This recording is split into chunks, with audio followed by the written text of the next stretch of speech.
ನಮಸ್ತೆ ಮಕ್ಕಳ. Succeed E learning ಆ್ಯಪ್ಗೆ ನಿಮ್ಗೆಲ್ರಿಗೂ ಸ್ವಾಗತ. ಇವತ್ತು ನಾನು ನಿಮಗೆ ತಿಳಿಸಕ್ ಬಂದಿರುವಂತಹ ವಿಷಯ ಭೂಗೋಳಶಾಸ್ತ್ರ ಅಧ್ಯಾಯ 9 ಭಾರತದ ಸಾರಿಗೆ ಮತ್ತು ಸಂಪರ್ಕ.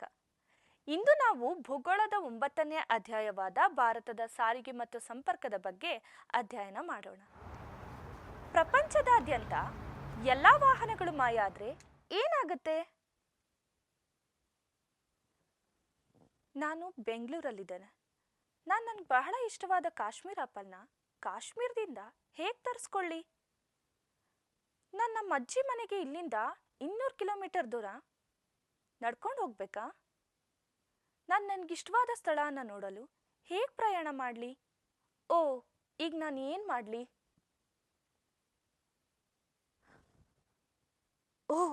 ಧನ್ಯವಾದ ದೇವ್ರೆ, ಈಗ ನಾನು ಕಂಡಿದ್ದ ಕನಸು ಮಾತ್ರನಾ? ಈಗ ನನಗೆ ಸಾರಿಗೆಯ ಪ್ರಾಮುಖ್ಯತೆಯು ತಿಳಿತು. ಆದ್ರಿಂದಲೇ ಇದನ್ನು ದೇಶದ ಆರ್ಥಿಕತೆಯ ಜೀವನಾಡಿಗಳೆಂದು ಕರೆಯೋದು. ಮಕ್ಕಳೇ, ಈಗ ನಾನು ಸಾರಿಗೆಯ ಅರ್ಥ ಮತ್ತು ಪ್ರಾಮುಖ್ಯತೆಯನ್ನ ತಿಳಿಸ್ಕೊಡ್ತೀನಿ. ಹಾಗಿದ್ರೆ ಸಾರಿಗೆ ಅಂತ ಅಂದ್ರೆ ಏನು?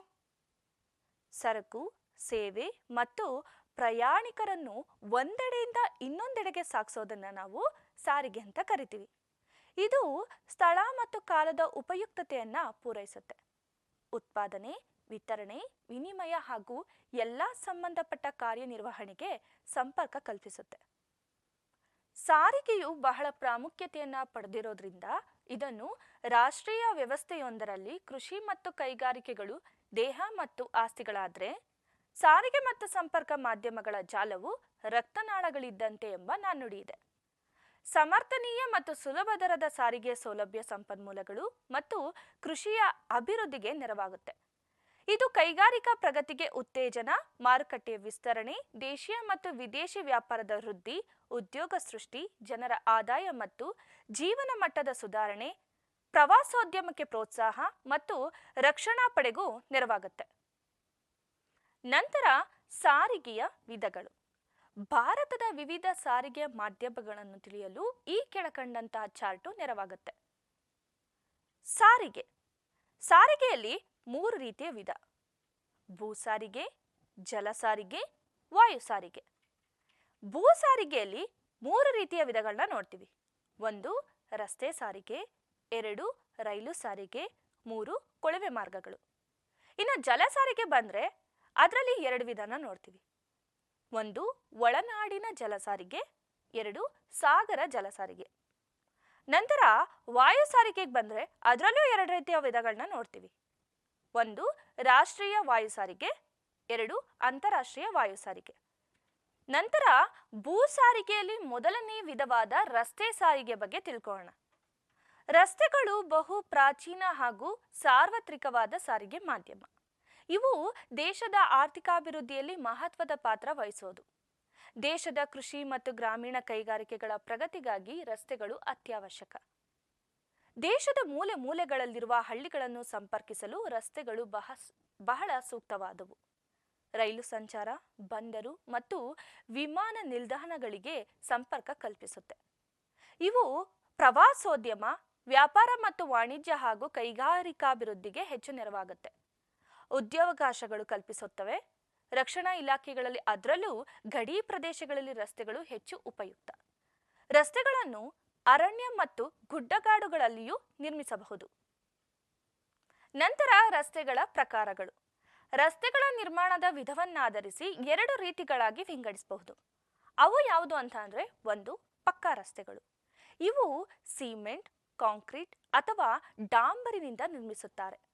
ನಂತರ 2 ಕಚ್ಚಾ ರಸ್ತೆಗಳು. ಇವು ಜಲ್ಲಿ ಮತ್ತು ಮಣ್ಣುಗಳಿಂದ ನಿರ್ಮಿಸಲಾದ ರಸ್ತೆಗಳಾಗಿದ್ದು ಹೆಚ್ಚಾಗಿ ಗ್ರಾಮೀಣ ಪ್ರದೇಶಗಳಲ್ಲಿವೆ. ಇವುಗಳನ್ನು ಸುಧಾರಿಸಲು ಪ್ರಧಾನಮಂತ್ರಿಗಳ ಗ್ರಾಮ ಸಡಕ್ ಯೋಜನೆಯನ್ನು ಹಮ್ಮಿಕೊಳ್ಳಲಾಗಿದೆ. ಎರಡನೇದಾಗಿ ನಿರ್ಮಾಣ ಮತ್ತು ನಿರ್ವಹಣೆಗಳನ್ನು ಆಧರಿಸಿ ರಸ್ತೆಗಳನ್ನು 5 ರೀತಿಯಲ್ಲಿ ವಿಂಗಡಿಸಬಹುದು. ಅದರಲ್ಲಿ ಮೊದಲನೇದು ಸುವರ್ಣ ಚತುಷ್ಕೋನ ಮತ್ತು ಸೂಪರ್ ಹೆದ್ದಾರಿಗಳು, 2 ರಾಷ್ಟ್ರೀಯ ಹೆದ್ದಾರಿಗಳು, 3 ರಾಜ್ಯ ಹೆದ್ದಾರಿಗಳು, 4 ಜಿಲ್ಲಾ ರಸ್ತೆಗಳು, 5 ಗ್ರಾಮೀಣ ರಸ್ತೆಗಳು. ಅದರಲ್ಲಿ ಮೊದಲನೇದನ್ನ ನೋಡೋಣ. ಸುವರ್ಣ ಚತುಷ್ಕೋನ ಮತ್ತು ಸೂಪರ್ ಹೆದ್ದಾರಿಗಳು. 4ರಿಂದ 6 ಪಥಗಳ ಉತ್ತಮ ರಸ್ತೆಗಳ ರಚನಾ ಯೋಜನೆ ಇದು 1999ರಲ್ಲಿ ಪ್ರಾರಂಭವಾಯಿತು. ಈ ಹೆದ್ದಾರಿ ಜಾಲವು ದೇಶದ ಪ್ರಮುಖ ನಗರ, ಸಾಂಸ್ಕೃತಿಕ ಮತ್ತು ಕೈಗಾರಿಕಾ ಕೇಂದ್ರಗಳನ್ನು ಸಂಪರ್ಕಿಸುತ್ತೆ. ಇದು ದೆಹಲಿ, ಜೈಪುರ, ಅಹಮದಾಬಾದ್, ಸೂರತ್, ಮುಂಬೈ, ಪುಣೆ, ಬೆಂಗಳೂರು, ಚೆನ್ನೈ, ವಿಶಾಖಪಟ್ಟಣ, ಭುವನೇಶ್ವರ, ಕೋಲ್ಕತ್ತಾ, ಅಲಹಾಬಾದ್, ಕಾನ್ಪುರ, ದೆಹಲಿಗಳೊಂದಿಗೆ ಸಂಪರ್ಕವನ್ನು ಕಲ್ಪಿಸುತ್ತೆ. ಸೂಪರ್ ಹೆದ್ದಾರಿಗಳನ್ನು 2 ಭಾಗಗಳಾಗಿ ವಿಂಗಡಿಸಲಾಗಿದೆ. ಮೊದಲನೇದು ಉತ್ತರ ದಕ್ಷಿಣ ಕಾರಿಡಾರ್. ಇದು ಶ್ರೀನಗರದಿಂದ ಕನ್ಯಾಕುಮಾರಿಯವರೆಗೆ ವಿಸ್ತರಿಸಿದೆ. ನಂತರ ಎರಡನೇದು ಪೂರ್ವ ಪಶ್ಚಿಮ ಕಾರಿಡಾರ್. ಇದು ಅಸ್ಸಾಂನ ಸಿಲ್ಚಾರ್ನಿಂದ ಗುಜರಾತ್ನ ಪೋರ್ ಬಂದರಿನವರೆಗೆ ಹಬ್ಬಿದೆ. ಇವು ಅನೇಕ ಪ್ರಮುಖ ನಗರ, ಕೈಗಾರಿಕಾ ಕೇಂದ್ರಗಳು ಮತ್ತು ಬಂದರುಗಳನ್ನು ಸಂಪರ್ಕಿಸುತ್ತವೆ. ಈ ಎಲ್ಲಾ ಹೆದ್ದಾರಿಗಳ ನಿರ್ಮಾಣ ಮತ್ತು ನಿರ್ವಹಣಾ ಕಾರ್ಯವು ಕೇಂದ್ರ ಲೋಕೋಪಯೋಗಿ ಇಲಾಖೆ ಪ್ರಾಧಿಕಾರಕ್ಕೆ ಸೇರಿರುತ್ತೆ, ಅಂದ್ರೆ CPWDಗೆ ಸೇರಿರುತ್ತೆ. ನಂತರ ಎರಡನೇದಾಗಿ ರಾಷ್ಟ್ರೀಯ ಹೆದ್ದಾರಿಗಳು. ಈ ಪ್ರಮುಖ ರಸ್ತೆಗಳು ರಾಜ್ಯಗಳ ರಾಜಧಾನಿಯಿಂದ ಪ್ರಮುಖ ಬಂದರು, ರಾಷ್ಟ್ರೀಯ ಪ್ರಾಮುಖ್ಯತೆಯುಳ್ಳ ಮುಖ್ಯ ನಗರ ಮತ್ತು ಪಟ್ಟಣಗಳೊಂದಿಗೆ ಸಂಪರ್ಕ ಕಲ್ಪಿಸುತ್ತವೆ. ಇವುಗಳ ನಿರ್ಮಾಣ ಮತ್ತು ನಿರ್ವಹಣೆಯು ಭಾರತದ ರಾಷ್ಟ್ರೀಯ ಹೆದ್ದಾರಿ ಪ್ರಾಧಿಕಾರಕ್ಕೆ ಸಂಬಂಧಿಸಿರುತ್ತೆ, ಅಂದ್ರೆ NHAIಗೆ ಸಂಬಂಧಿಸಿರುತ್ತೆ. ನಂತರ ಮೂರನೇದಾಗಿ ರಾಜ್ಯ ಹೆದ್ದಾರಿಗಳು. ಇವು ರಾಜ್ಯ ರಾಜಧಾನಿಗಳೊಂದಿಗೆ ಜಿಲ್ಲಾ ಕೇಂದ್ರ ಮತ್ತು ರಾಷ್ಟ್ರೀಯ ಹೆದ್ದಾರಿಗಳಿಗೆ ಸಂಪರ್ಕವನ್ನ ಕಲ್ಪಿಸುತ್ತೆ. ಇವುಗಳ ನಿರ್ಮಾಣ ಮತ್ತು ನಿರ್ವಹಣೆಯು ರಾಜ್ಯದ ಲೋಕೋಪಯೋಗಿ ಇಲಾಖೆಗೆ ಅಂದ್ರೆ PWDಗೆ ಸೇರುತ್ತೆ. ನಂತರ 4 ಜಿಲ್ಲಾ ರಸ್ತೆಗಳು. ಇವುಗಳ ನಿರ್ವಹಣೆಯು ಜಿಲ್ಲಾ ಪಂಚಾಯತ್ಗೆ ಸೇರಿರುತ್ತೆ.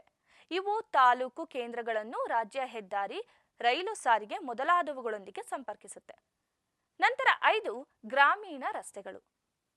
ಇವು ಪ್ರತಿ ಹಳ್ಳಿಗಳನ್ನು ಪರಸ್ಪರ ಸಂಪರ್ಕಿಸುವುದಲ್ಲದೆ ಪಟ್ಟಣ ಮತ್ತು ಮಾರುಕಟ್ಟೆ ಕೇಂದ್ರಗಳೊಂದಿಗೆ ಸಂಪರ್ಕವನ್ನು ಕಲ್ಪಿಸುತ್ತೆ. ಇವುಗಳಲ್ಲಿ ಬಹಳಷ್ಟು ಕಚ್ಚಾ ರಸ್ತೆಗಳಿದ್ದು ಮಳೆಗಾಲದಲ್ಲಿ ಸಂಚಾರ ಕಷ್ಟಕರವಾಗಿರುತ್ತೆ.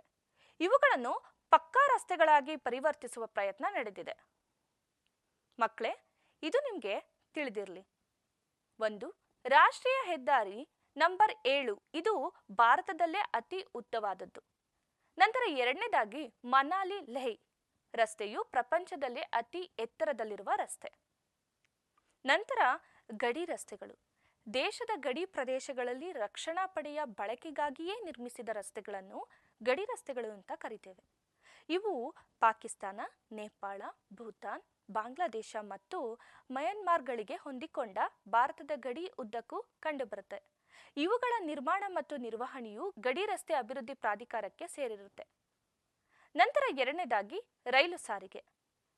ರೈಲು ಮಾರ್ಗಗಳು ಭಾರತದ ಮತ್ತೊಂದು ಪ್ರಮುಖ ಭೂ ಸಾರಿಗೆ ಮಾಧ್ಯಮ.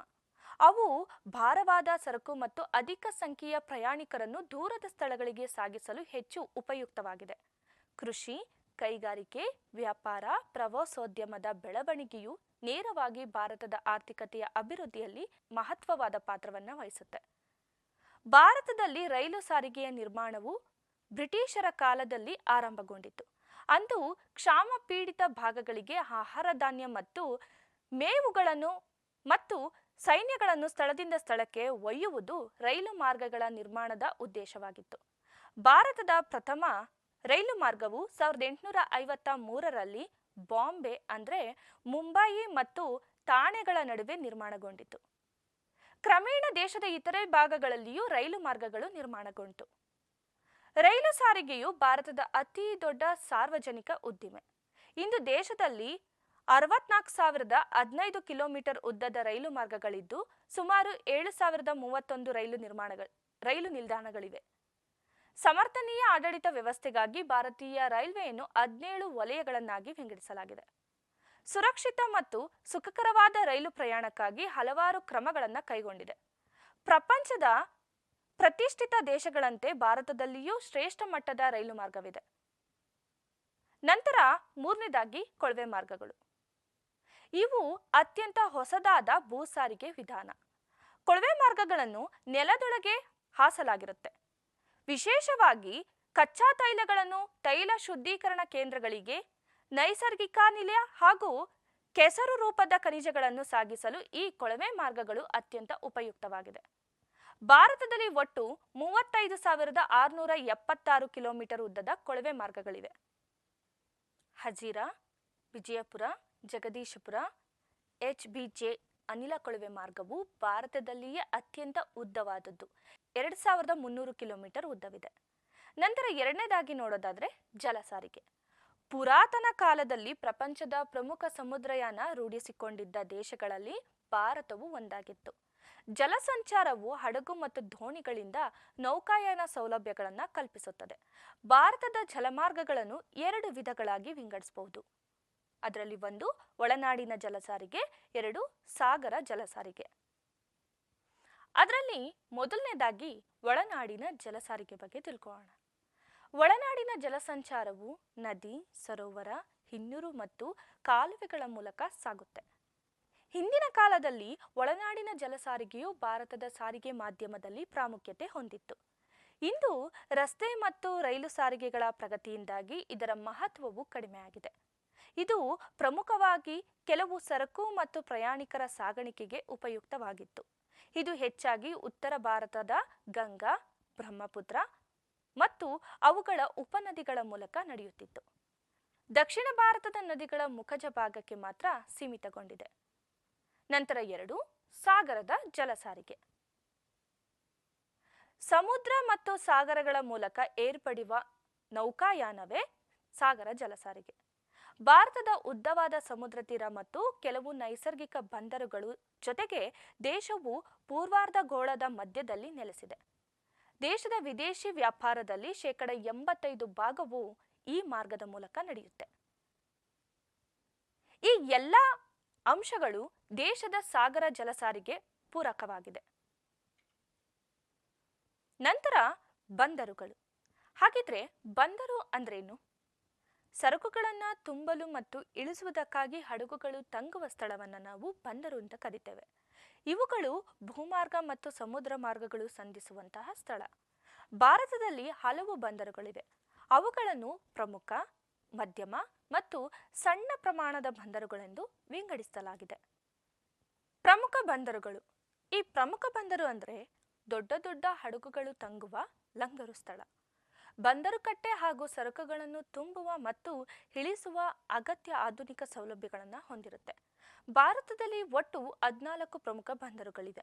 ಅವುಗಳಲ್ಲಿ 6 ಪಶ್ಚಿಮ ತೀರದಲ್ಲಿ ಮತ್ತು ಉಳಿದ 7 ಪೂರ್ವ ತೀರದಲ್ಲಿ, ಹಾಗೂ ಇನ್ನೊಂದು ಅಂಡಮಾನ್ ಮತ್ತು ನಿಕೋಬಾರ್ ದ್ವೀಪದಲ್ಲಿದೆ.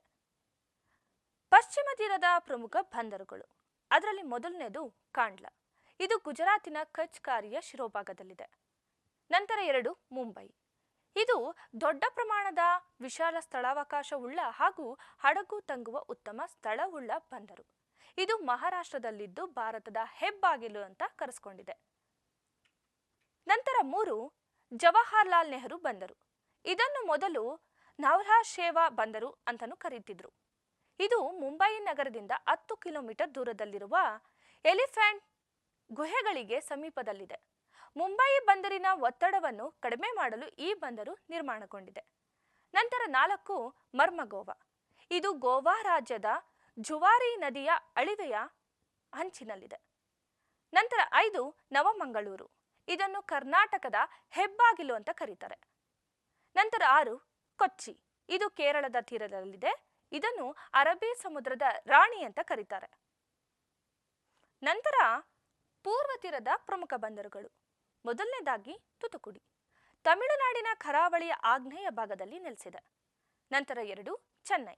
ಇದು ತಮಿಳುನಾಡಿನ ಅತಿ ಹಳೆಯ ಬಂದರು. ಇದು ಕೃತಕ ರೇವು ಉಳ್ಳದ್ದು. ನಂತರ 3 ಎನ್ನೂರು. ಚೆನ್ನೈ ಬಂದರಿನ ಒತ್ತಡವನ್ನು ಕಡಿಮೆ ಮಾಡುವ ಉದ್ದೇಶದಿಂದ ಇದನ್ನು ನಿರ್ಮಿಸಲಾಗಿದೆ. ಚೆನ್ನೈ ಬಂದರಿನ ಉತ್ತರ ಭಾಗದಲ್ಲಿದೆ. ನಂತರ 4 ವಿಶಾಖಪಟ್ಟಣ.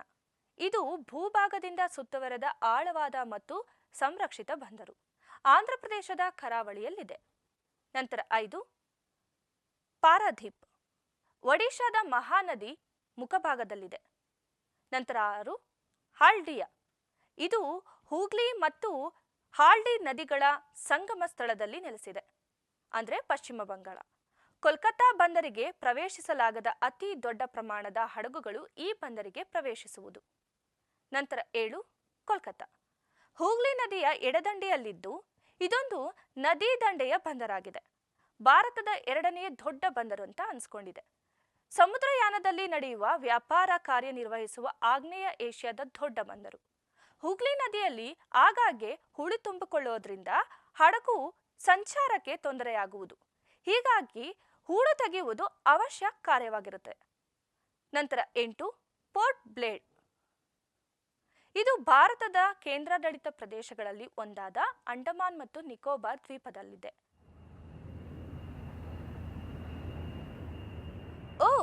ನಾವು ವಾಯು ಸಾರಿಗೆಯನ್ನ ಮರೆಯಲಾಗುತ್ತದೆಯೇ? ಈಗ ಅದ್ರ ಬಗ್ಗೆ ವಿವರವಾಗಿ ತಿಳ್ಕೊಳ್ಳೋಣ. ವಾಯು ಸಾರಿಗೆಯು ಅತ್ಯಂತ ವೇಗಯುತವಾದ ಸಾರಿಗೆ ಮಾಧ್ಯಮ. ಪ್ರಯಾಣಿಕರು ಮತ್ತು ಟಪಾಲು ಸಾಗಿಸಲು ಬಹಳ ಸಮರ್ಪಕವಾದ ಸಾರಿಗೆ ಸೌಲಭ್ಯ. ಸಮರ ಅಂದ್ರೆ ಯುದ್ಧಗಳ, ಪ್ರವಾಹ, ಭೂಕಂಪಗಳಂತಹ ತುರ್ತು ಪರಿಸ್ಥಿತಿಗೆ ಬಹಳ ಉಪಯುಕ್ತವಾದ ಸಾರಿಗೆ. ಭಾರತವು ಬಹು ವಿಶಾಲವಾದ ದೇಶವಾಗಿದ್ದು ವಾಯು ಸಾರಿಗೆ ಅಭಿವೃದ್ಧಿಗೆ ಅಗತ್ಯವಾದಂತಹ ಪೂರಕ ಅಂಶಗಳನ್ನ ಹೊಂದಿದೆ. ಭಾರತದಲ್ಲಿ 2 ಪ್ರಮುಖ ವಾಯು ಸಂಚಾರ ಸಂಸ್ಥೆಗಳಿವೆ. ಅವುಗಳು ಯಾವುದು ಅಂದ್ರೆ, ಒಂದು ಏರ್ ಇಂಡಿಯಾ ನ್ಯಾಷನಲ್. ಇದು ಭಾರತ ಮತ್ತು ಪ್ರಪಂಚದ ಅನೇಕ ದೇಶಗಳೊಂದಿಗೆ ವಾಯು ಸಂಚಾರ ಸೌಲಭ್ಯವನ್ನ ಕಲ್ಪಿಸುತ್ತೆ. ನಂತರ ಎರಡನೇದು ಇಂಡಿಯನ್ ಏರ್ಲೈನ್ಸ್. ಇದು ದೇಶದೊಳಗೆ ವಾಯು ಸಂಚಾರವನ್ನು ಕಲ್ಪಿಸುವುದರ ಜೊತೆಗೆ ನೆರೆಹೊರೆ ದೇಶಗಳಿಗೂ ಸಂಪರ್ಕ ಕಲ್ಪಿಸುವುದು. ಇತ್ತೀಚಿನವರೆಗೂ ಭಾರತದ ವಾಯು ಸಾರಿಗೆ ಸಾರ್ವಜನಿಕ ವಲಯಕ್ಕೆ ಸೇರಿತ್ತು. ಆದರೆ ಈಗ ನಿಯಮಿತ ಪರವಾನಗಿ ಪಡೆದ ಖಾಸಗಿ ಸಂಸ್ಥೆಗಳಿಗೂ ಸಹ ಕೆಲಸ ಮಾಡ್ತಿದೆ. ಉದಾಹರಣೆಗೆ ಜೆಟ್ ಏರ್ಲೈನ್ಸ್, ಸಹಾರಾ, ಪ್ಯಾರಾಮೌಂಟ್ ವಾಯುಯಾನ ಸಂಸ್ಥೆ ಇತ್ಯಾದಿಗಳು. ನಂತರ ವಿಮಾನ ನಿಲ್ದಾಣಗಳು. ಭಾರತದಲ್ಲಿ ಒಟ್ಟು 141 ವಿಮಾನ ನಿಲ್ದಾಣಗಳಿವೆ. ಅವುಗಳಲ್ಲಿ 28 ಅಂತಾರಾಷ್ಟ್ರೀಯ, 88 ದೇಶೀಯ ಮತ್ತು 25 ವಾಯುಪಡೆಗೆ ಸೇರಿದ ಗಡಿ ಭದ್ರತಾ ವಿಮಾನ ನಿಲ್ದಾಣಗಳಿವೆ. ಕೆಲವು ಅಂತಾರಾಷ್ಟ್ರೀಯ ಪ್ರಮುಖ ವಿಮಾನ ನಿಲ್ದಾಣಗಳು ಕೆಳಕಂಡಂತಿವೆ. ಅವುಗಳು ಯಾವುದು ಅಂದ್ರೆ, ಒಂದು ಇಂದಿರಾ ಗಾಂಧಿ ಅಂತಾರಾಷ್ಟ್ರೀಯ ವಿಮಾನ ನಿಲ್ದಾಣ, ಇದು ದೆಹಲಿಯಲ್ಲಿದೆ. ನಂತರ ಎರಡನೇದಾಗಿ ಛತ್ರಪತಿ ಶಿವಾಜಿ ಅಂತಾರಾಷ್ಟ್ರೀಯ ವಿಮಾನ ನಿಲ್ದಾಣ, ಇದು ಮುಂಬೈನಲ್ಲಿದೆ. ನಂತರ 3 ನೇತಾಜಿ ಸುಭಾಷ್ ಚಂದ್ರ ಬೋಸ್ ಅಂತಾರಾಷ್ಟ್ರೀಯ ವಿಮಾನ ನಿಲ್ದಾಣ, ಇದು ಕೋಲ್ಕತ್ತಾದಲ್ಲಿದೆ. 4ನೇದು ಅಣ್ಣಾ ಅಂತಾರಾಷ್ಟ್ರೀಯ ವಿಮಾನ ನಿಲ್ದಾಣ, ಚೆನ್ನೈನಲ್ಲಿದೆ. ನಂತರ 5 ಕೆಂಪೇಗೌಡ ಅಂತಾರಾಷ್ಟ್ರೀಯ ವಿಮಾನ ನಿಲ್ದಾಣ, ಇದು ಬೆಂಗಳೂರಿನಲ್ಲಿದೆ. ನಂತರ 6 ರಾಜೀವ್ ಗಾಂಧಿ ಅಂತಾರಾಷ್ಟ್ರೀಯ ವಿಮಾನ ನಿಲ್ದಾಣ, ಹೈದರಾಬಾದ್ನಲ್ಲಿದೆ. 7ನೇದಾಗಿ ಶ್ರೀ ಗುರು ರಾಮದಾಸ್ ಜಿ ಅಂತಾರಾಷ್ಟ್ರೀಯ ವಿಮಾನ ನಿಲ್ದಾಣ, ಅಮೃತಸರದಲ್ಲಿದೆ. ನಂತರ 8 ಲೋಕಪ್ರಿಯ ಗೋಪಿನಾಥ್ ಬೋರ್ಡ್ಲೋಯಿ ಅಂತಾರಾಷ್ಟ್ರೀಯ ವಿಮಾನ ನಿಲ್ದಾಣ, ಇದು ಗುವಾಹಟಿಯಲ್ಲಿದೆ. ನಂತರ 9 ಬಿಜು ಪಟ್ನಾಯಕ್ ಅಂತಾರಾಷ್ಟ್ರೀಯ ವಿಮಾನ ನಿಲ್ದಾಣ, ಭುವನೇಶ್ವರ್ನಲ್ಲಿದೆ. ನಂತರ 10 ಸರ್ದಾರ್ ವಲ್ಲಭಭಾಯ್ ಪಟೇಲ್ ಅಂತಾರಾಷ್ಟ್ರೀಯ ವಿಮಾನ ನಿಲ್ದಾಣ, ಅಹಮದಾಬಾದ್ನಲ್ಲಿದೆ. ನಂತರ ಸಂಪರ್ಕ ಮಾಧ್ಯಮ. ಮಕ್ಕಳೇ, ನಿಮಗೆ ಸಂಪರ್ಕ ಮಾಧ್ಯಮ ಅಂದ್ರೇನು ಗೊತ್ತಿದ್ಯಾ? ಒಬ್ಬರಿಂದ ಮತ್ತೊಬ್ಬರಿಗೆ ಅಥವಾ ಸ್ಥಳದಿಂದ ಸ್ಥಳಕ್ಕೆ ಸಮಾಚಾರವನ್ನು ವಿನಿಮಯ ಮಾಡಿಕೊಳ್ಳುವುದನ್ನು ಸಂಪರ್ಕ ಮಾಧ್ಯಮ ಅಂತ ಕರಿತೇವೆ. ಮಾನವನಿಗೆ ಇದೇನು ಹೊಸದಲ್ಲ. ಪ್ರಾಚೀನ ಕಾಲದಿಂದಲೂ ಸಮಾಚಾರ ಅಥವಾ ಸಂದೇಶಗಳ ರವಾನೆಗಾಗಿ ಪಕ್ಷಿ ಮತ್ತು ಪ್ರಾಣಿಗಳನ್ನ ಬಳಸ್ಕೊಳ್ತಿದ್ರು. ನಂತರ ಇದರ ಪ್ರಾಮುಖ್ಯತೆಯನ್ನ ನೋಡೋದಾದ್ರೆ, ಸಂಪರ್ಕ ಮಾಧ್ಯಮಗಳು ಜನರ ಜೀವನದಲ್ಲಿ ಬಹಳ ಪ್ರಾಮುಖ್ಯತೆಯನ್ನ ಪಡೆದಿದೆ. ಅವುಗಳು ಯಾವುದು ಅಂದ್ರೆ, ಒಂದು ಸರ್ಕಾರದ ನೀತಿ ನಿಯಮ ಮತ್ತು ಅಭಿವೃದ್ಧಿ ಕಾರ್ಯಕ್ರಮಗಳ ಬಗ್ಗೆ ಸಾರ್ವಜನಿಕರಲ್ಲಿ ಅರಿವು ಮೂಡಿಸುವಲ್ಲಿ ಸಂಪರ್ಕ ಮಾಧ್ಯಮ ನೆರವಾಗುತ್ತೆ.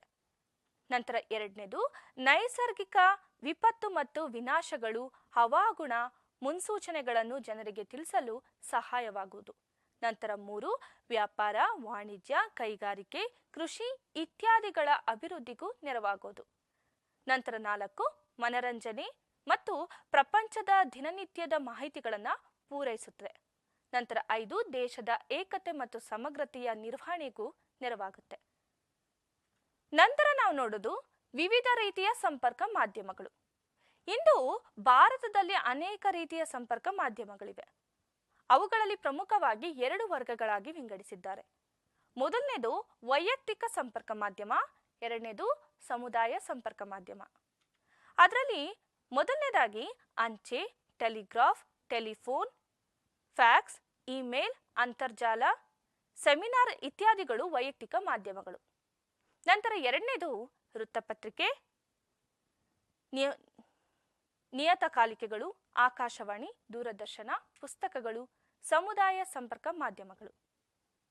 ಅಂಚೆ ಸೇವೆ. ಭಾರತದಲ್ಲಿ ಪುರಾತನ ಕಾಲದಿಂದಲೂ ಅಂಚೆ ಸೇವೆಯು ರೂಢಿಯಲ್ಲಿತ್ತು. ಅಂಚೆ ಕಚೇರಿಗಳು ಪತ್ರಗಳು, ಪಾರ್ಸಲ್ಗಳು, ಪ್ಯಾಕೆಟ್, ಮನಿ ಆರ್ಡರ್ಗಳನ್ನು ಸ್ಥಳದಿಂದ ಸ್ಥಳಕ್ಕೆ ರವಾನಿಸುವುದು. ಇದರ ಜೊತೆಗೆ ಸಣ್ಣ ಉಳಿತಾಯ ಖಾತೆ, ಠೇವಣಿಗಳು, ರಾಷ್ಟ್ರೀಯ ಉಳಿತಾಯ ಪತ್ರಗಳು ಇತ್ಯಾದಿ ಸೇವೆಗಳನ್ನು ಮಾಡುತ್ತೆ. ನಂತರ ದೂರವಾಣಿ ಸಂಪರ್ಕ. ಇದು ಟೆಲಿಗ್ರಾಫ್, ಟೆಲಿಫೋನ್, ಫ್ಯಾಕ್ಸ್ ಇತ್ಯಾದಿ ಸೇವೆಗಳನ್ನು ಕೇಬಲ್ಗಳ ಮೂಲಕ ಏರ್ಪಡಿಸುವುದು. ಭಾರತದಲ್ಲಿ ದೂರವಾಣಿ ಸಂಪರ್ಕ ಜಾಲವು ದೂರದ ಸ್ಥಳಗಳಿಗೂ ಲಭ್ಯವಿದೆ. ಟೆಲಿಫೋನ್ ಮತ್ತು ಮೊಬೈಲ್ ಸೌಲಭ್ಯವು ಟೆಲಿಗ್ರಾಫಿನ ಸೇವೆಗೆ ಬದಲಿ ವ್ಯವಸ್ಥೆಯಾಗಿದ್ದು ಬಹು ವ್ಯಾಪಕವಾಗಿ ಬಳಕೆಯಲ್ಲಿದೆ. ನಂತರ ಆಕಾಶವಾಣಿ ಮತ್ತು ದೂರದರ್ಶನ. ಸಮುದಾಯ ಸಂಪರ್ಕ ಮಾಧ್ಯಮದಲ್ಲಿ ಇವುಗಳ ಪಾತ್ರ ಮಹತ್ವವುಳ್ಳದ್ದು. ನಮ್ಮ ದೇಶದ ಗ್ರಾಮೀಣ ಪ್ರದೇಶಗಳಿಗೂ ಹೆಚ್ಚು ಉಪಯುಕ್ತವಾಗಿದೆ. ನಮ್ಮ ರೈತರು ಕೃಷಿ ಸಮಸ್ಯೆ, ಕೃಷಿ ಉತ್ಪನ್ನಗಳ ಬೆಲೆ, ಹವಾಗುಣ ಮುನ್ಸೂಚನೆ, ಆಧುನಿಕ ಕೃಷಿ ವಿಧಾನ ಮೊದಲಾದವುಗಳ ಬಗ್ಗೆ ತಾಜಾ ಸುದ್ದಿಗಳನ್ನು ಪಡೆಯುವರು. ಶಿಕ್ಷಣ, ಮನೋರಂಜನೆ ಮತ್ತು ಮಾಹಿತಿ ಆಧಾರಿತ ಕಾರ್ಯಕ್ರಮಗಳನ್ನು ಪ್ರಸಾರ ಮಾಡುವರು. 1930ರಲ್ಲಿ ಆಲ್ ಇಂಡಿಯಾ ರೇಡಿಯೋ ಎಂದು ಕರೆಯಲಾಯಿತು. 1959ರಲ್ಲಿ ದೆಹಲಿಯಿಂದ ದೂರದರ್ಶನ ಎಂಬ ಹೆಸರಿಂದ ಟೆಲಿವಿಷನ್ ಪ್ರಸಾರ ಆರಂಭಗೊಂಡಿತು. ನಂತರ ವೃತ್ತಪತ್ರಿಕೆಗಳು. ಇವು ಮುದ್ರಣ ಸಂಪರ್ಕ ಮಾಧ್ಯಮಕ್ಕೆ ಸೇರಿದ್ದು ಬಹಳ ಪ್ರಮುಖ ಹಾಗೂ ಪ್ರಚಲಿತ ಸಂಪರ್ಕ ಸಾಧನಗಳಾಗಿವೆ. ಭಾರತದಲ್ಲಿ 1 ಲಕ್ಷಕ್ಕೂ ಹೆಚ್ಚು ದಿನಪತ್ರಿಕೆ ಮತ್ತು ನಿಯತಕಾಲಿಕೆಗಳು ವಿವಿಧ ಭಾಷೆಗಳಲ್ಲಿ ನೋಂದಾವಣಿಯಾಗಿವೆ.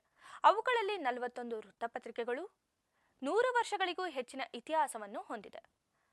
ಗುಜರಾತಿ ಭಾಷೆಯ ಬಾಂಬೆ ಸಮಾಚಾರ ಇಂದು ಮುಂಬೈ ಸಮಾಚಾರವಾಗಿದೆ. ಈ ಬಾಂಬೆ ಸಮಾಚಾರ ಎಂಬುದು ಭಾರತದ ಅತ್ಯಂತ ಹಳೆಯ ಮತ್ತು ಈಗಲೂ ಅಸ್ತಿತ್ವವನ್ನು ಕಾಯ್ದುಕೊಂಡಿರುವಂತಹ ವೃತ್ತಪತ್ರಿಕೆ. ಇದು 1822ರಿಂದಲೇ ತನ್ನ ಪ್ರಸಾರವನ್ನು ಆರಂಭಿಸಿತ್ತು.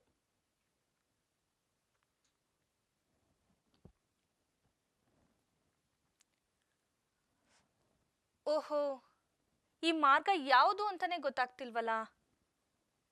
ಅಲ್ಲದೆ ಸ್ಥಳೀಯ ಭಾಷೆ ಕೂಡ ಗೊತ್ತಿಲ್ಲ. ನಾನು ಏನ್ ಮಾಡ್ಲಿ?